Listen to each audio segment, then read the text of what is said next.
আপনি কি জানেন, অবহেলায় আপনার শারীরিক দুর্বলতার মূল কারণ। আপনি চাইলে ঘরে বসেই শরীরকে ফিট করতে পারেন।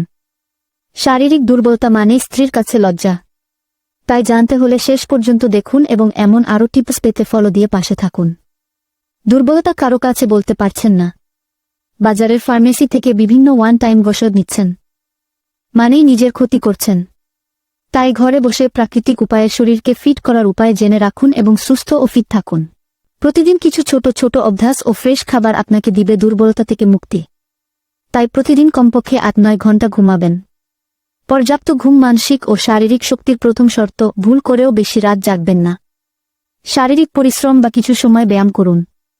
আধা ঘন্টা বা ১ ঘন্টা হাঁটুন। এতে হার্ট সুস্থ থাকে এবং শরীরের নার্ভ সিস্টেমও অ্যাক্টিভ থাকে। এবার কিছু ঘরোয়া খাবারের নাম বলে দিচ্ছি, যা দুর্বল পুরুষের জন্য বিশেষভাবে কাজ করবে। পুষ্টিগুণে সমৃদ্ধ কিছু খাবার নিয়ম করে প্রতিদিন খাওয়ার অভ্যাস করুন। এই খাবারগুলাই আপনাকে স্ত্রীর কাছে রাজা বানাবে। বিশেষ মুহূর্তে সঙ্গীর কাছে হেরে যাওয়ার ভয় ও লজ্জা থাকবে না। তাহলে চলুন এই বিশেষ খাবারগুলার নাম জেনে নেই। খেজুর, মধু, দুধ, কিশমিশ, কাজু বাদাম, চীনাবাদাম, কলা, কালোজিরা, রসুনের খোয়া, আদা, টক দই, এলাচ ও লবঙ্গ। খাবারগুলা খুব পরিচিত এবং এর পুষ্টিগুণও আমরা জানি, কিন্তু এগুলা না খেয়ে আমরা ডাক্তারের পিছনে দৌড়াই। একটা সহজ কথা মনে রাখবেন, আপনি যদি পুষ্টিকর খাবার গ্রহণ না করেন তবেই শরীরে শারীরিক দুর্বলতা দেখা দিবে। আর ডাক্তার আপনাকে যে ওষুধ দিবে তা কেবল পুষ্টির ঘাটতি পূরণ করবে।